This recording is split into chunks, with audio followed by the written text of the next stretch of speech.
All right, let's unpack this. Welcome to the deep dive, where we slice through a stack of fascinating sources, extracting the most potent nuggets of knowledge and insight, giving you that crucial shortcut to being truly well-informed. Hmm.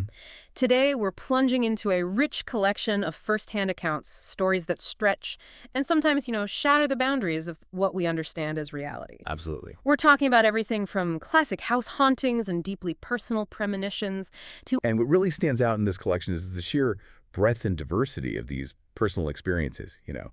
Each one hinting at a reality far more complex and multi-layered than we typically perceive. We're not merely recounting spooky stories here. These are compelling first-hand testimonies that challenge our fundamental assumptions about existence. Our focus will be on examining each account for patterns, implications, and the profound human experience at its core, inviting us and you to consider the unseen forces that might truly be at play in our everyday lives. Okay, so first up, section 1.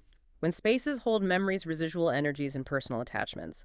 We're kicking off our journey by exploring instances where a specific location or even an inanimate object seems to be imbued with the presence, memories, or emotional energy of past occupants. Like an imprint. Exactly. These are the stories that make you feel like spaces themselves become living archives, capable of retaining and even replaying the energies of lives once lived, leading to some pretty unsettling or deeply personal interactions. So, 1.1, the apartment haunting. An unwelcome guest. Our first story plunges us into a scenario that is both classic and, frankly, profoundly unsettling. A young father moves into a new apartment only to get the distinct bone-chilling feeling that he is absolutely not alone. Imagine you're just trying to get some much-needed sleep after a long day, and suddenly your reality gets a very rude and very physical awakening. Yeah, that's jarring. So this father, he's in his mid-20s, sound asleep one night in his new place, and in the quiet of the night, he heard a clear voice speak to him right there in the room, asking, "What are you doing here?" Whoa, okay. Yeah. Initially, he dismissed it, attributing it to a vivid dream and tried to drift back to sleep. But that's when the situation escalated dramatically and became undeniably real. Suddenly, something or someone forcefully grabbed his forearm. Grabbed him. Physically. Physically. A grip so tangible and strong, it jolted him fully awake. He shot upright, heart pounding, frantically looking around the dimly lit room. There was no one there. It was well past 1:00 a.m., and when he checked on his little daughter sleeping in the next room, she was sound asleep, totally undisturbed. Wow. That alone, right? The feeling of a tangible, unseen presence, a voice and a grab in the quiet of the night, it's profoundly unsettling. But here's where the context truly illuminates the experience, adding this chilling layer of understanding. Later, the man learned a crucial piece of information. The previous occupant, an elderly woman, had died of cancer in that very apartment. Oh, okay. There's the connection. And this detail is absolutely key. The man's recliner was positioned in the exact spot where her favorite rocking chair had sat for decades. Oh, wow. And his bed was placed precisely where her bed had been during her long illness. So he was literally in her space. Exactly. His chilling conclusion, shared with, a tremor in his voice, was this: "I felt like it was because I was sleeping where she slept for all those decades. Even though I have my own furniture, I felt like I was sleeping in her bed." That's intense. And the activity, the feeling of being an unwelcome guest, it didn't stop with that terrifying nighttime encounter. He constantly reported hearing the sound of someone pacing back and forth all night, just this persistent, restless energy in the apartment. It really makes you question what kind of consciousness can persist beyond death, right? And how it's able to interact so tangibly. But it also raises a more unsettling quote. If someone's spirit is so tied to their bed, what happens when someone else literally takes their place? Is this more than just residual energy playing a loop? That's a crucial point, yeah. And it perfectly illustrates the distinction between what we might call a residual haunting and an intelligent haunting. A residual haunting is often theorized as like an energetic recording, a kind of ghostly imprint of past events or emotions playing on a loop, much like a film reel, completely unaware of its present surroundings. Right, like a tape playing over and over. Exactly. However, that initial voice asking, "What are you doing here?" that suggests a clear level of awareness, a direct question posed to an intruder.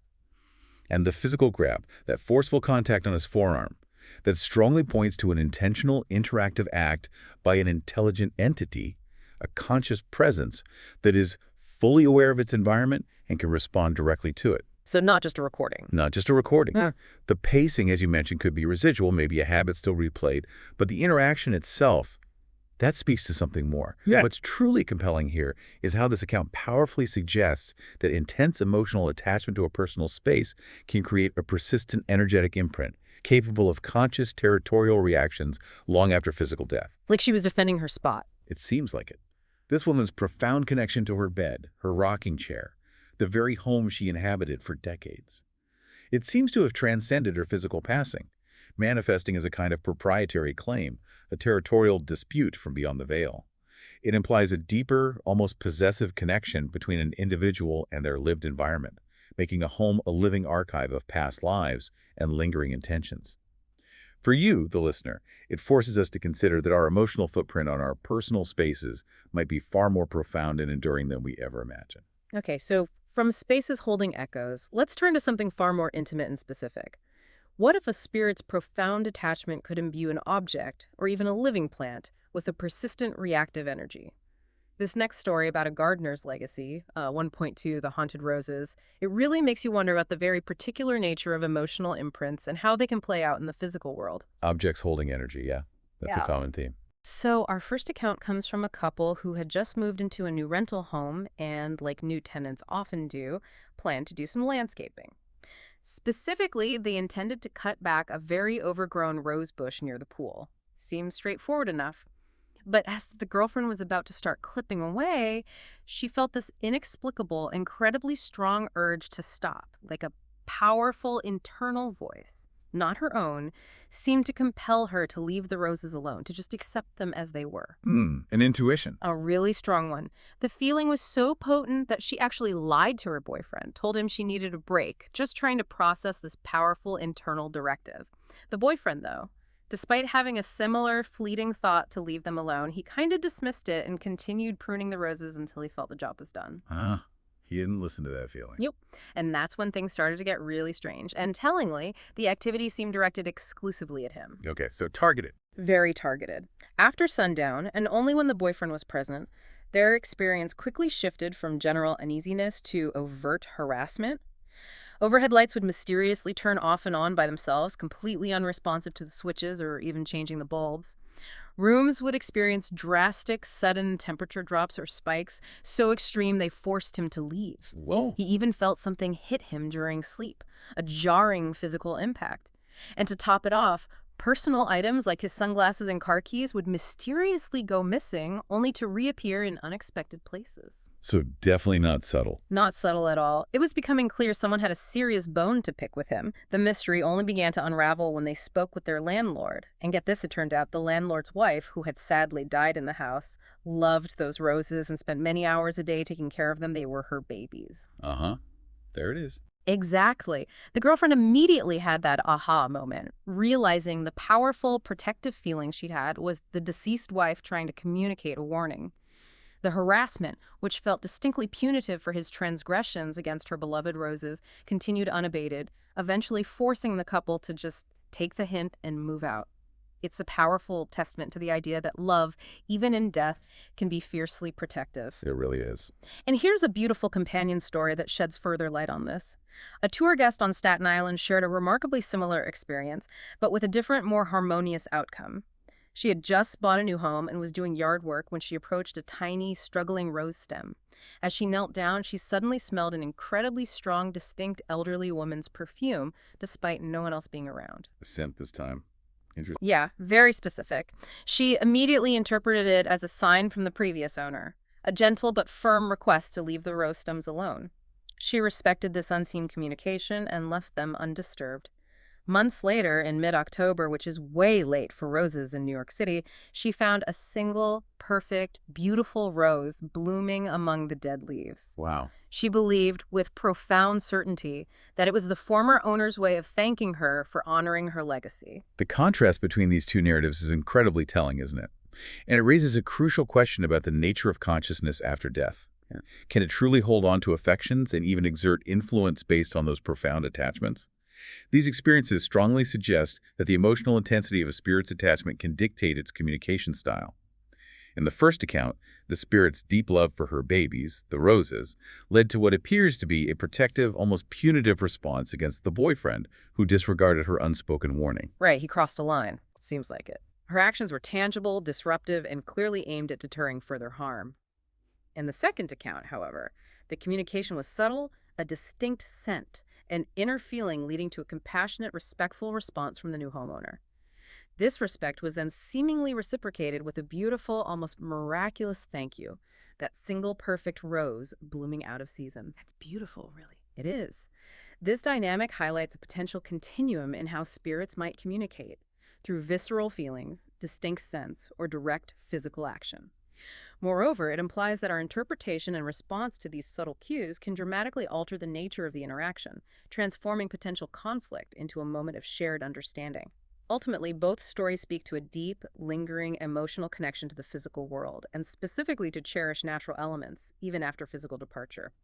It truly makes us consider the enduring power of love and personal legacy. Okay, next up, 1.3. The Pink Room Haunting. A challenged confidence. Imagine having a specific room in your house that, despite its seemingly innocuous name, no one wants to sleep in.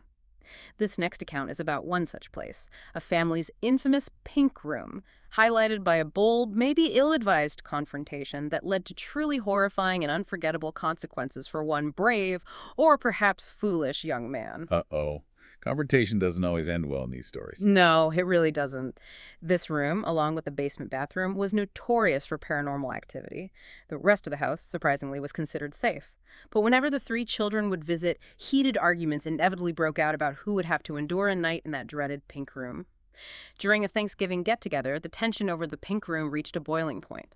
After a particularly fervent argument, one of the sons, clearly trying to project a confidence he absolutely didn't feel, stood defiantly in the doorway of the pink room. He loudly declared, his voice echoing, "I am not afraid of you, and I'm not afraid to sleep alone in your room." Oh boy, throwing Yeah. down the gauntlet. Totally. A bold challenge. He then went back downstairs, secretly hoping with all his might that everyone would stay up late, play games, talk anything, just to delay his inevitable solo night in that room. But eventually, the late hour came, and he had to face his fear. Despite his earlier bravado, he eventually drifted off to sleep, probably exhausted by the day and his own anxiety. But his confidence was about to be severely, brutally challenged. That's a bad feeling about Yeah. this. What happened next was beyond anything he could have imagined. During the night, he had an unexpected, vivid sexual dream. And as he began to slowly wake up from this dream, a chilling terror gripped him. He slowly opened his eyes in horror to see the most hideous, witch-like creature sitting directly on top of him, straddling his chest. Oh my God. The creature looked directly into his eyes, its face contorted into this grotesque mockery of glee. It laughed, then spat at him and hissed, its voice raspy and venomous, "Are you afraid of me now?" Wow. That's direct and terrifying. Utterly terrifying. The young man, paralyzed by fear, could only let out this primal scream that tore through the silent house as he scrambled, falling all the way downstairs, fleeing the room and the entity that had answered his challenge with such malevolent intent. Okay, this account is a chilling example of what we categorize as a highly intelligent and, yeah, undeniably malevolent entity directly engaging with a perceived challenge. It moves far beyond residual energy, which just replays things, or even protective spirits like our rose gardener. This is a conscious, interactive presence, clearly capable of understanding human language and intention. It hurt him. It understood the challenge. Absolutely. The creature's deliberate taunt, "Are you afraid of me now?" Mhm. suggests it not only understood the young man's public dare, but actively sought to leverage and amplify his fear, perhaps even feeding off it. That's a common theory with some entities. The experience, involving a dream state culminating in a physical presence upon waking, profoundly blurs the lines between internal psychological terror and external paranormal aggression. It makes it incredibly difficult to simply dismiss as just a nightmare. Right, the creature was on him when he woke up. Exactly. It's not just a presence, it's a direct, terrifying, and deeply personal interaction that clearly exploits human vulnerability and fear. This type of interaction is often associated with more potent and, frankly, malevolent forms of haunting, distinct from the more benign residual energies or even the protective spirit we discussed with the roses. This entity wasn't just there, it was actively asserting its dominance and instilling terror. For you listening, this story really highlights the potential dangers of directly confronting an unknown entity. It reminds us that some unseen forces aren't just lingering energies, but conscious, powerful beings capable of inflicting profound psychological and perhaps even physical distress. All right, let's move into section 2. Physical manifestations, unseen forces, and tangible effects. Moving beyond mere feelings and sounds, we now enter a realm where the inexplicable directly impacts the physical world or individuals, often leaving visible damage or causing tangible, undeniable effects. Yeah, this is where things get really hard to explain away. Exactly. These aren't just subjective experiences. These are events that seem to defy the laws of physics as we understand them, demonstrating the raw, kinetic power of unseen forces. First up, 2.1, the motel haunting. From ghostly sounds to unseen scratches. Our perceptions can play tricks on us, right? Leading us down a path of seemingly rational explanations, only to reveal a far deeper, more unsettling truth. This next tale from a roadside motel is a perfect example of how a seemingly solved mystery can quickly unravel into something truly inexplicable. The classic miscorrection. Totally. This tale involves an older couple checking into a motel where previous guests had reported a whole list of ghostly sounds. Creaks, scratches, hissing, footsteps across the kitchen floor, thumping sounds. Management, trying to keep things calm, typically blamed these on noises from adjacent rooms. The couple's first night was uneventful, maybe lulled them into a false sense of security. Setting the stage. Right. But on the second night, the wife began to hear multiple distinct sounds, cupboard doors opening and closing by themselves, followed by unsettling clawing or scratching sounds near her head as she lay in bed. Having stayed in what she considered haunted places before, her intuition immediately screamed ghost. She concluded their room was definitely haunted and decided she'd either change rooms or demand a refund in the morning. Okay, sounds like a plan. Yeah. Plan firmly set, she cautiously turned onto her stomach and slid her hands under her pillow, seeking a little comfort. Then, a piercing scream tore through the room, jolting her husband awake. Something had bitten her. Bitten her. Bitten her. When her husband quickly turned on the lamp and she bravely lifted her pillow, they found the culprit. A little chipmunk. A chipmunk. Apparently they had left their door open while grilling dinner earlier and the chipmunk had snuck in. The ghost mystery was seemingly solved, a perfectly rational explanation for a physical phenomenon. Right. Case closed. Or so they thought. Exactly. Relieved and convinced by management it was an isolated incident, they decided to stay. But the drama, far from over, was only just beginning. The next night, neighbors heard screaming again. Guests came out of their rooms to see the woman running frantically to her car, yelling back to her husband she was going to sleep there, complaining hysterically about bed bugs crawling and biting her all over. Dead bugs now. Okay. Management, understandably concerned, checked their room thoroughly after they left, finding absolutely no sign of insects, not a single bed bug. But here's the kicker, the truly inexplicable twist. A guest staying next door overheard the manager discussing the incident and reported that what the woman was calling bite marks were actually 3-inch long scratch marks on her stomach. Scratches, 3 inches long. 3 inches long. So if the initial sounds and even the bite were explainable, how do you then account for these clear, undeniable 3-inch long scratches on her stomach? Could it still be psychological, extreme fear maybe, or does that level of definitive physical evidence push it somewhere else entirely? That's precisely where this story shifts from simple misidentification to something truly profound and, deeply unsettling. What's compelling here is how our minds quite naturally jump to rational conclusions. The chipmunk provided a perfectly logical explanation for a physical bite, seemingly dissolving the initial ghost mystery. Right. It made sense. It did. However, the subsequent event, the appearance of definitive 3-inch long scratch marks on her stomach, witnessed by a neighbor, and occurring after management found no insect culprit that defies any mundane explanation. It effectively invalidates the easy rational out. So what could do that? That's the million-dollar question, isn't it? What force, if not an insect or a common animal, could inflict such a precise and substantial physical marks? The sheer length and nature of the scratches move beyond typical skin irritations or even self-inflicted injuries, suggesting a deliberate, non-human agency. It points to a layered reality where simple initial explanations might mask a deeper, more genuinely inexplicable and possibly malevolent presence. It makes us question how often we might rationalize away phenomena before truly understanding their nature, dismissing genuine paranormal activity because an initial lesser event had a mundane explanation. The physical evidence here is just too compelling to ignore. It hints at an unseen entity capable of direct, tangible harm. Okay, well, this next account, 2.2, the roller rink incident, is truly shocking. It moves beyond scratches to describe a physical attack by something utterly invisible, leaving a professional skater with devastating life-altering injuries. Oh, wow. This sounds serious. It is. This isn't a bump in the night or a mysterious mark. This is a violent, unseen assault that resulted in catastrophic harm. The story comes from a mother who was an employee at a roller rink one summer. Her daughter also worked there, and a woman, a professional skater, had the rink almost entirely to herself for practice, with just these two employees present. The mother, an eyewitness to the horrific event, described it with chilling detail. After several laps around the rink, she stopped in the corner closest to the office, just taking a breather. As the woman stood still, something came down from the ceiling above her, impacting her head first, then went down her back until it reached the back of her knees. Something invisible coming from the ceiling. Invisible. Then, whatever this force was, it struck the back of her legs, flipping her completely over with incredible unseen power.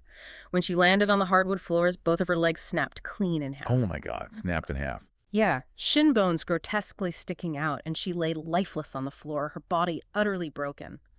The mother, trying to make sense of what she saw, could only describe witnessing a blur of something, maybe energy. That's unimaginable force. Truly terrifying, and the building itself, it turned out, was known to be haunted. Mhm. A man had tragically shot himself there years prior, and people, including the mother's daughter, had seen his ghost multiple times. Ah, traumatic history. Definitely. And interestingly, his ghost wasn't the transparent, wispy apparition often depicted. He was described as lifelike, with flesh on his face, barely hanging on and was all bloody, suggesting a very visceral and traumatic manifestation. That sounds intense. Yeah. The skater, in extreme pain and shock, asked what had happened, but no one could truly explain the invisible force that had attacked her. The business eventually shut down, a clear casualty of the unexplained. The mother, reflecting on the horror, offered a chilling suggestion upon the building's eventual demolition. Whenever the building is demolished, someone needs to be there with night vision equipment, as the restless souls that haunt the property are not going to be happy that it's being torn down. Wow. Okay, this raises a really important question about the destructive potential and sheer kinetic power of unseen forces. The eyewitness account of an invisible blur causing such catastrophic bone-snapping injuries that pushes beyond simple hauntings into a realm of potent kinetic energy. Like a physical assault. Exactly. We're talking about immense physical force, enough to break major bones emanating from a non-corporeal source. This isn't just a fleeting feeling or a cold spot. It's a direct, violent physical assault by something utterly invisible. The connection to the building's history, specifically a man committing suicide there, suggests that intense trauma can indeed imbue a place with a deeply negative, perhaps even malevolent, energy. So the suicide might be linked to the violence. It's a strong possibility. This could be interpreted as a potent form of poltergeist activity, which often involves an unseen force actively moving or damaging objects, and, in rare, terrifying cases like this, even people. Poltergeist phenomena are frequently associated with intense emotional energy, sometimes subconsciously projected by a living person. But here, the specific history points towards a specific, angered entity, or maybe a residual vortex of violence created by the suicide. The description of the ghost as lifelike and bloody reinforces the idea of a deeply ingrained, traumatic imprint. It compels us to consider if places of extreme suffering become energetic anchors for entities capable of immense physical power and the terrifying capacity for harm these forces possess. And that suggestion that these restless souls might react with anger to the demolition. That further implies a persistent, conscious presence with strong possessive ties to the location, capable of exerting immense physical power. This story really underscores the very real physical danger that some unseen phenomena can present. Okay, let's go back to our couple from the Haunted Roses story. They moved, right? Seeking refuge from the rose-loving spirit. Well, 2.3, the second rental home. They found themselves in a new home, one that would become a literal hotbed of diverse, extraordinary phenomena. Oh, they didn't get much of a break then. Not at all. We'll be returning to this particular location throughout our deep dive, as it provides an incredible range of experiences that challenge our understanding of reality. It seems they moved from one active location to another, only to discover this new place was a veritable nexus of paranormal activity. Let's start with the phenomenon in the mother's bedroom. One night, she was utterly unable to sleep, kept awake by this inexplicable annoyance.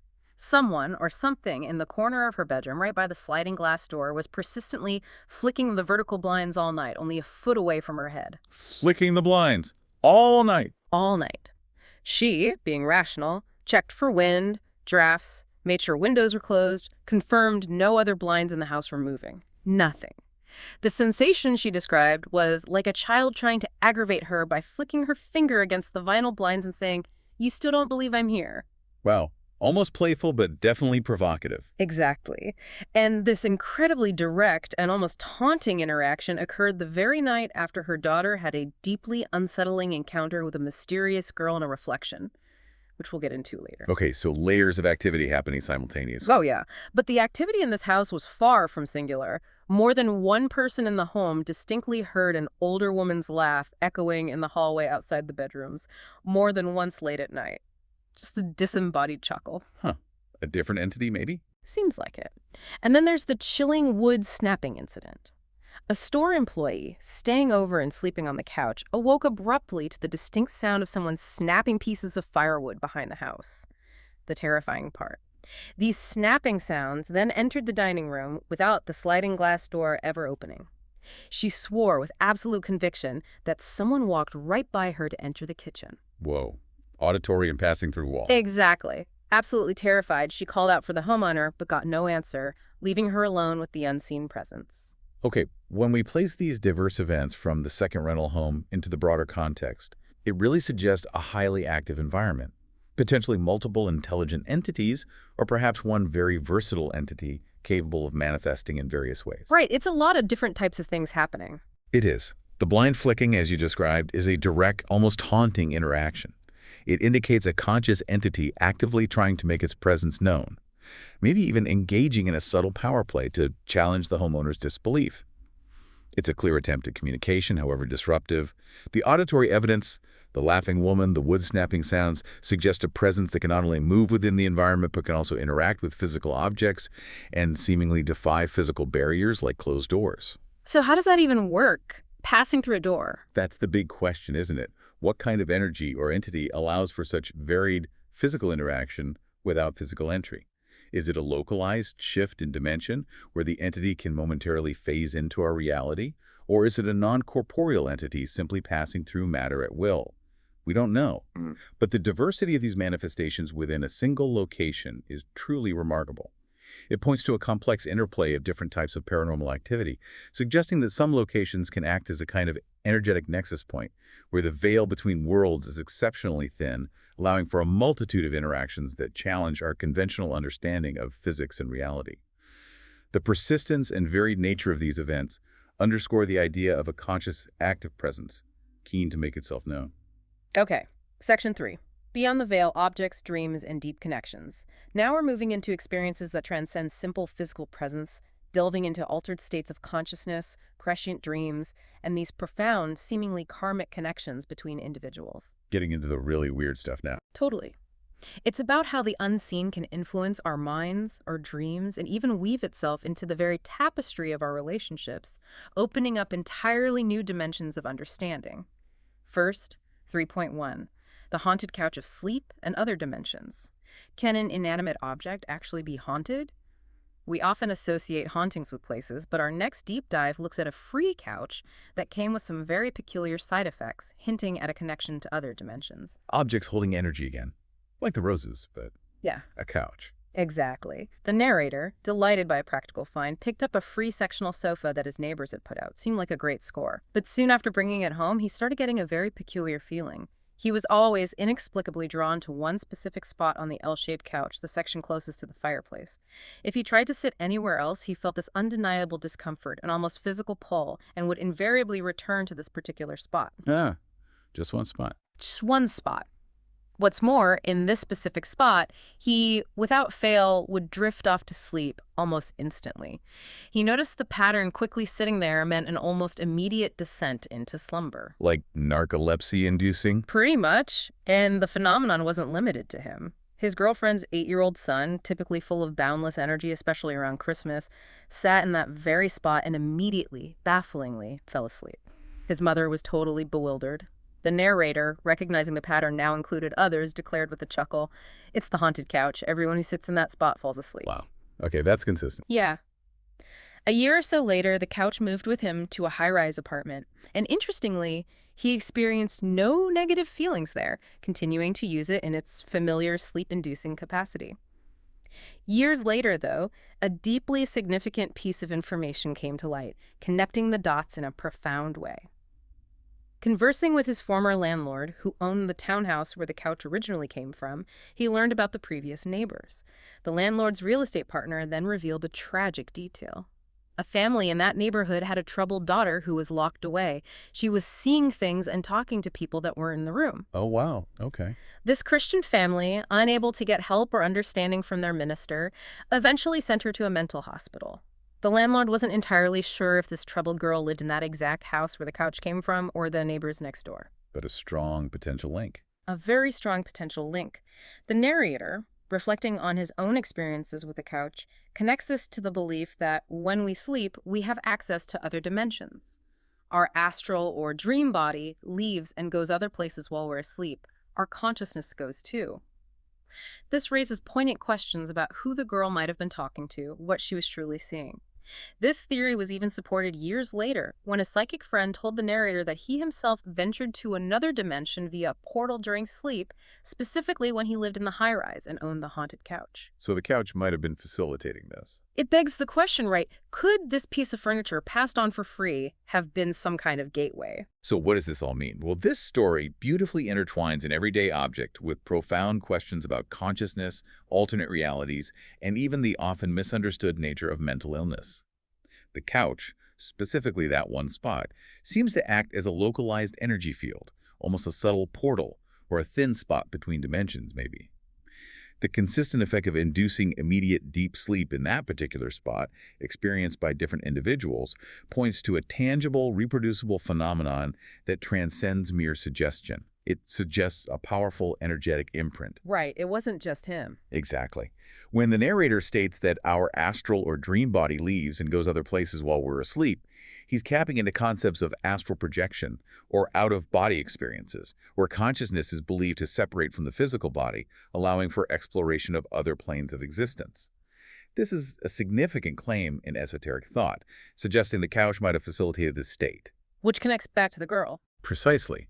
This compels us to ask, was the troubled daughter simply exquisitely sensitive to these other dimensions that the couch, or perhaps the energetic imprint of the space it occupied, facilitated? Was she dismissed as mentally ill because her experiences defied conventional understanding, when in fact she might have been accessing realities that others couldn't perceive? Could her experiences have been similar to the sleep-induced consciousness-expanding state this couch created for the narrator, giving her access to what seemed like people that weren't in the room to others? It really makes you rethink things. It does. It truly makes us consider how much of what we label as mental illness might actually be a heightened and often terrifying sensitivity to phenomena beyond our current scientific comprehension.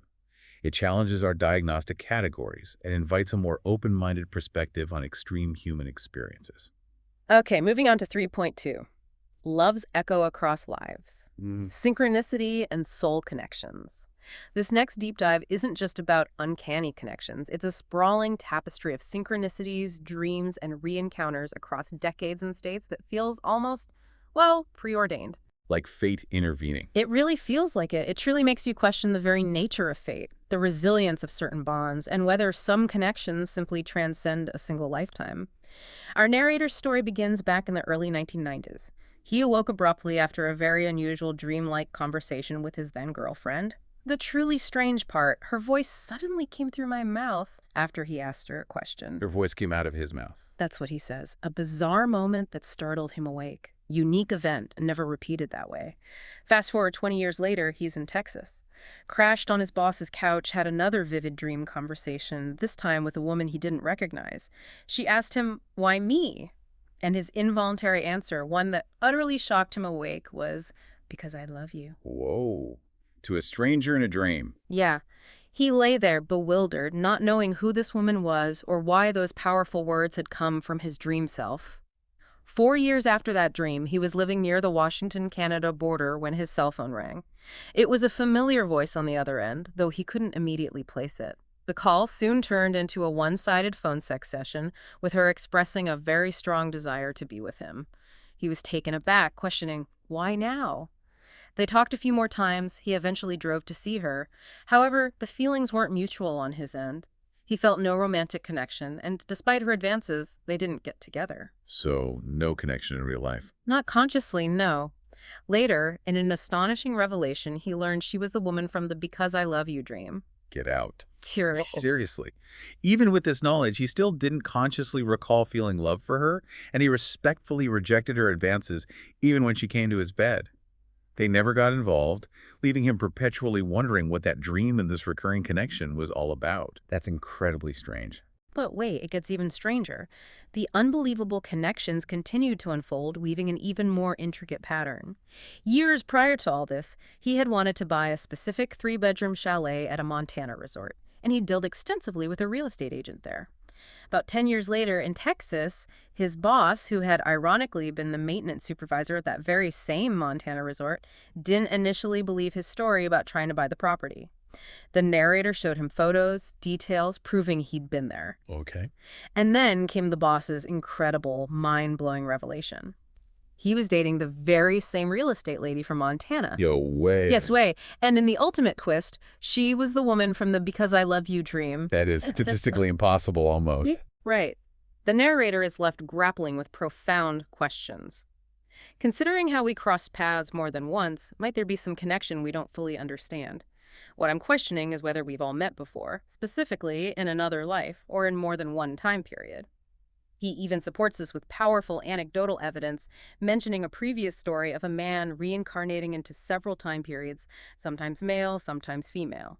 He cites examples like his own mother experiencing being shot in the head as a slave in a past life regression, or his own unexplained, persistent shoulder pain corresponding to an arrowhead wound he experienced in another life. So he's leaning towards past lives. It seems like it. These aren't just coincidences, they feel like echoes across time. Okay, this is truly where it gets mind-bending. This isn't just a series of coincidences. It's a tapestry woven with threads that feel distinctly like fate, like destiny. The recurring individual in the narrator's dreams and waking life, the profound words spoken in slumber, the undeniable cross paths across states and decades, it all points to a deeper, perhaps spiritual connection that transcends ordinary interactions and rational explanation. Even though he didn't feel it consciously. Exactly. Yeah. That's the striking aspect. Mhm. His conscious feelings didn't align with the powerful declaration of love made in his dream state. Yet the universe, or some unseen force, seemed intent on bringing them together repeatedly. Considering the broader context, this account compellingly raises an important question. Are these echoes from previous lives, strong karmic ties that bind souls across different incarnations? Or are there threads of destiny guiding our paths in this one, whether we consciously recognize the love or not? It's a huge question. It is. The inclusion of anecdotes about reincarnation, with specific details like the arrowhead wound or the slave's death, further strengthens this hypothesis. It suggests that our current lives are perhaps profoundly influenced by, or are a direct continuation of, previous experiences and connections, with certain individuals appearing as recurring characters in our soul's journey. Skeptics might dismiss these as mere coincidence or confirmation bias, but the sheer volume and specificity of these interconnected events argue strongly for something far more deliberate.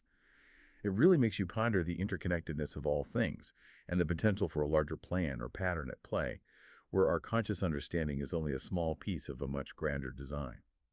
It makes you wonder how many people we pass every day might have a profound, unrecognized connection to our own pasts. All right, back to the second rental home again. 3.3. Dolls, ghost girl, disappearing snake, and the bald man. We're returning now to our couple's second rental home, the one with the flicking blinds and the laughing woman. This place, as we've established, was not just active, it was a veritable hotbed. Truly a location where the veil between worlds felt incredibly thin. Yeah, that house seems like a focal point. Definitely. From animated porcelain dolls to vanishing creatures and unsettling spectral visitors, this house had it all, presenting a diverse array of deeply perplexing and often interactive phenomena that defy easy categorization. Let's delve into the first set of strange occurrences involving the daughter's porcelain dolls. She collected them, displayed them in her closet. One day, a particular doll mysteriously fell over, and then, remarkably, it sat back up by itself. Let's sat back up. On its own. On its own, an impossible feat that terrified 3 girls who witnessed it. Later, unsettling thumping sounds came from the closet, and when they investigated, all the dolls, except the mysterious one that had sat up, were found on the floor. So did it push the others? It certainly makes you wonder, right? If that one doll, or an entity connected to it, had pushed the others in a display of unseen power. Then there's the soccer ball incident, another clear instance of interaction. The daughter was dribbling a soccer ball into her mother's bedroom when she suddenly saw a reflection in the sliding glass door. It wasn't her own reflection. It was a girl wearing a dress, while the daughter herself was in shorts and a t-shirt. A different girl in the reflection. Yeah. The reflection girl in the glass bent over, touched the ball, and then rolled it back to her. Whoa. Interaction through a reflection. Exactly. Direct, playful interaction. But the daughter, perhaps remembering her mom's initial skepticism, wisely chose not to tell her mother about these events for fear her mom chuckled in disbelief. Can't blame her, really. No. The anomalies in this house continued to escalate. The boyfriend found a bright yellow and red striped snake in the garage. While he held it, with multiple witnesses standing a mere 2 to 4 feet away, the snake vanished from his hand. Vanished, like poof. Poof! With no pop sound. It simply blinked out of this reality, dissolving into thin air right before their eyes. Okay, that's reality breaking. Totally. And another chilling encounter. The daughter and her friends were feeling mysteriously sick one day when a tall, bald-looking, non-human man entered her bedroom through the closed door. Through the door, not opening it. Through the closed door, all 3 girls saw him clearly. He then turned, left through the closed door, and immediately after his departure, the girls all felt better and felt fine the rest of the night, as if his presence itself had been the cause of their sickness. Wow, okay. Non-human, passing through walls, affecting their physical state. That's a lot. It is. And remember, this was also the home where the older woman's laugh was heard, and the store employee heard wood snapping and felt someone walk past her. Just a truly active, bewildering place. And finally, a story from this house with a deeply poignant resolution. A different girl, not the reflection girl, appeared in the daughter's room one evening looking profoundly confused. When the daughter, with remarkable compassion and bravery, asked what was wrong, the ghost girl replied, her voice soft and full of sorrow, "I'm waiting for my family to come home. I don't understand what is taking them so long." Oh, the classic lost spirit trope, but very sad. Very sad. In a subsequent dream encounter, the daughter found herself in a waiting room, like a hospital, where she was shown and understood that the ghost girl's family was already dead, having passed on. A couple of nights later, in another direct interaction, the daughter relayed this heartbreaking news to the confused ghost girl, that her family was, in fact, waiting for her. She told the ghost. She did. And then, the unexpected miraculous happened. The entire family appeared in the bedroom beside the ghost girl, all of them smiling. They then faded away together, never to be seen again, finally finding their peace. Wow. That's incredible. Resolution. An actual resolution, Right. facilitated by the daughter. Okay, what's truly fascinating here is the sheer spectrum of phenomena occurring in one single location. It challenges every notion of reality and presents a veritable case study in paranormal activity. We have clear instances of psychokinesis, right? Consciousness affecting matter, the dolls moving, the soccer ball being rolled. We see strong evidence of interdimensional travel, or maybe phase shifting, with the snake vanishing from a hand and the bald man passing effortlessly through closed doors. Yeah. That suggests beings capable of operating outside our physical laws. Yeah, the snake thing is just baffling. It really is. We have vivid auditory manifestations like the laugh and wood snapping, and then, perhaps most profoundly, direct, conscious communication with the spirit, the confused girl, which ultimately leads to an act of profound compassion and resolution. That particular story, the confused girl finding peace, facilitated by the daughter's empathy, that's truly unique. It moves beyond mere haunting into a moment of spiritual intervention and healing. It's like she helped her cross over. It certainly sounds like it. It compels us to ask, is the presence of so many different phenomena a result of the location itself being a nexus point, a naturally occurring energetic vortex, or a place imprinted by intense past events that allows various types of entities and energies to manifest? Or does it hint at a deeper shared human potential for experiencing these diverse interactions, a potential that is simply heightened in certain environments or in sensitive individuals like the daughter clearly seems to be? She definitely seems sensitive. Highly. The sheer range and interactive nature of the activity certainly suggests that our reality is far more porous, populated, and responsive than we typically acknowledge, hinting at a world filled with unseen layers that can touch our own in myriad ways. Okay, buckle up. Section 4. The cosmic connection encounters of another kind. And just when you thought you had a handle on the strange, that we'd explored the furthest reaches of traditional paranormal activity, this next account takes us to another dimension entirely, quite literally, Alien encounters. potentially. We're moving beyond traditional ghosts to compelling encounters with potentially non-human or extraterrestrial entities, entities that are so subtle they're often only revealed through the clever use of advanced technology.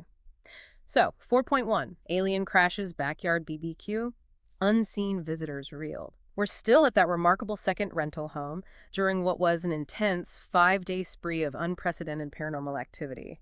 Faced with such a bewildering array of phenomena, the residents decided to invite researchers, friends, employees for an old-fashioned backyard barbecue. After dinner, they transitioned from casual conversation to an internal slideshow presentation on UFOs and aliens, followed by some skywatching with specialized night vision goggles. This is all leading up to an incredible, undeniable revelation, thanks to the technology. Using tech to pierce the veil, essentially. Exactly. Crucially, they decided to take a group photo with a camera attached to the night vision goggles. This specific setup captures near-infrared light, invisible to the human eye, but which some entities are believed to either inhabit or reflect. The first photograph taken with this unique setup revealed something truly astonishing. A two-legged visitor we couldn't see with our naked eyes. Whoa. In the photo, but not visible in person. Correct. Examining the photo closely, you can make out a distinct figure standing behind the second person on the left with what appeared to be a very unique heart-shaped head. Heart-shaped head. Okay, that's specific. Very specific. And this particular person in the photo was known to be in touch with a group of extraterrestrials, so for him, this wasn't a huge surprise. But for everyone else present, the photo was stunning, undeniable confirmation of an unseen presence. That must have been quite a moment. I bet. As amazing as that single photograph was, it wasn't the only revealing image. Several other photos taken with the night vision setup showed what appeared to be the being's left hand with 4 fingers visible over the shoulder of the man. 4 fingers. Another specific detail. Right. The detail was startling, giving a concrete physical characteristic to this invisible visitor. And in a further distinct observation, using a flash on another camera, not hooked up to night vision, revealed 2 large orbs, described as a bright, solid red color, floating near the group. So a figure and orbs. 2 different manifestations captured. Exactly, both pointing to something profoundly non-human sharing their space. Okay, what's truly fascinating here is that intersection of advanced technology and paranormal investigation. It provides a level of empirical evidence that moves beyond subjective experience, doesn't it? Yeah, it's photographic evidence. Exactly. The use of night vision photography provides tangible, visual evidence of entities existing in spectrums invisible to our natural vision. This profoundly challenges the notion that if we can't see it with our eyes, it doesn't exist. The distinct visual characteristics, the 2-legged figure, the heart-shaped head, and particularly the 4-fingered hand, provide a level of detail that moves far beyond vague blobs or misidentifications. This isn't ambiguous, it's specific. And the bright, solid red orbs, captured by a standard flash camera, suggest a different, perhaps purely energetic form of manifestation, possibly a vehicle or a probe associated with the figure. We don't know. So are they alien or something else? That's the core question. Are these entities truly alien in the cosmic sense, visitors from another planet, as the term implies? Or do they represent another form of interdimensional being entities that share our space but simply operate within a different, inventable light spectrum or vibrational frequency? The presence of a known contactee at the event further suggests a deliberate, perhaps prearranged interaction or observation by these beings, implying intelligence and purpose. This story pushes the boundaries of our understanding, not just of hauntings, but of the very nature of consciousness and existence beyond our perceived physical reality. It makes you wonder what else exists just outside our visual range, waiting for the right technology to reveal it. And following up on that, 4.2, handprint on body, a lingering trace. As if the backyard BBQ and the photographic evidence of unseen visitors weren't enough to profoundly shake their understanding of reality, one resident in that second rental home woke up with a chilling, undeniable reminder of those unseen guests. Oh, what happened? This wasn't just a fleeting visual or an energetic sensation. It was a physical, tangible mark left behind on her body. A stark impression of an interaction that defied the visible world. The daughter, the young woman living in the home, awoke one morning with this strange handprint on her body. Handprint. A handprint. And here's the absolutely crucial detail that ties this physical manifestation directly to the events of the BBQ. This handprint looked familiar to everyone that saw the photos from the backyard BBQ, strongly implying it matched the distinctive four-fingered hand seen in the night vision photographs. Wow, so it touched her. It seems like it. This wasn't a temporary mark that faded quickly. The print stayed on her body for a couple of days before disappearing, leaving a visible, undeniable trace of the interaction. Okay, when we connect this physical mark to the broader picture of the, let's call it alien encounter, it suggests a profound physical interaction beyond mere observation. More than just being watched. Much more. The handprint, familiar from the night vision photos, implies not just presence, but a tangible touch, a lingering impression directly on the physical body. This moves beyond passive observation into active physical engagement, marking the individual. This compels us to ask, what was the intention behind this contact? Was it investigative, a form of marking or tagging perhaps? Or simply a residual energetic effect of their close proximity and interaction? We can only speculate. The persistence of the mark for days also suggests a significant energetic or maybe even biological interaction, hinting at the capabilities of these beings to directly affect human physiology. It's a powerful piece of evidence for the physicality of these unseen entities, showing their ability to leave a direct, albeit temporary, imprint on our dimension. It makes you wonder how many other physical interactions might go unnoticed or unexplained without such specific photographic evidence and personal testimony. It's a chilling reminder that whatever these beings are, they're capable of very direct, very intimate contact with humans, and that their interactions can leave a literal mark. Okay. Wow. Section 5. Synthesizing the strange, what does it all mean? So what does this all mean? We've covered an astonishing range of experiences today, from, grieving spirits protecting their beloved roses, to a couch opening portals to other dimensions, to violent physical attacks by unseen forces, and even potentially alien visitors captured by night vision and leaving tangible marks. It's a lot to take in, truly mind-bending, and leaves us with a profound sense of wonder and perhaps a touch of unease. Indeed. It's a powerful testament to the incredible diversity of phenomena people experience, suggesting that our reality is far more porous and complex than we commonly assume. Throughout this deep dive, we've encountered several distinct, yet often interconnected, categories of the unexplained. We began with residual hauntings, where intense emotional attachments create lingering energetic imprints, like the woman tied to her bed. Then we delved into intelligent hauntings, where entities actively interact and even challenge, as seen with the pink room's aggressive inhabitant. We explored poltergeist-like activity, characterized by disruptive physical manifestations, from flicking blinds and moving dolls to that terrifying kinetic force at the roller rink. Right, the physical stuff. Then the haunted couch introduced us to the concept of psychometry objects retaining energetic imprints, and, more dramatically, hinted at interdimensional portals accessible through altered states like sleep, challenging our understanding of where our minds truly go. The Love's Echo narrative delved into the profound, often inexplicable synchronicities and connections between individuals, touching on ideas of past lives, soulmates, and a larger tapestry of destiny, compelling us to consider whether some bonds truly transcend a single lifetime. The soulmate question. Exactly. And finally, that second rental home provided a veritable nexus for an extraordinary range. From what appeared to be interdimensional travel, evidenced by the disappearing snake and the bald man, to outright cryptid or extraterrestrial encounters, supported by technological evidence and physical marks. A key takeaway across all these accounts is the profound subjectivity of perception, yet how consistently that perception shifts when undeniable personal experience occurs. Like the mother with the blinds. Precisely. The mother in the second rental home initially harbored skepticism toward her daughter's stories, only to have her belief system fundamentally altered by her own undeniable interaction with the flicking blinds. This highlights how personal experiences often serve as powerful catalysts for shifts in our understanding of reality. Collectively, these accounts definitively point to a reality that is far more multi-layered, interactive, and populated by unseen forces than typically acknowledged. It strongly suggests that consciousness, intention, and strong emotions, be it the fierce love for roses, a defiant challenge to an unknown entity, or a spirit's unresolved waiting, can all serve as potent triggers or directors for paranormal activity, shaping the nature of the manifestations. Emotion seems key. Very often, yes. The persistence of self and consciousness beyond physical death is a recurring theme, as is the idea that other dimensions or planes of existence are not only real, but are capable of interacting with and profoundly influencing our own.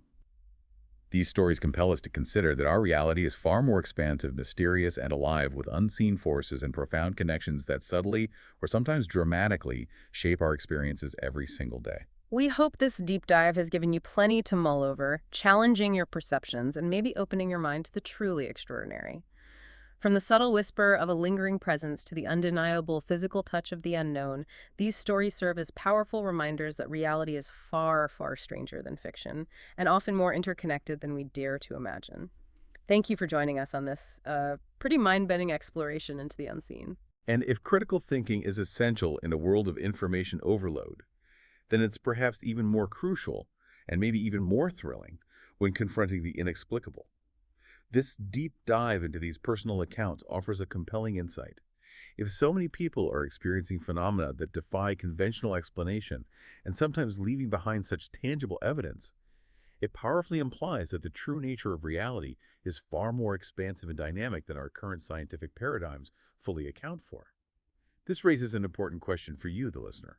How might these tales influence your own understanding of the world, and perhaps even inspire you to look a little closer, with a little more curiosity, at the seemingly ordinary, and consider the extraordinary possibilities that lie just beyond our everyday sight? Perhaps the veil between worlds is thinner than we've ever been taught to believe,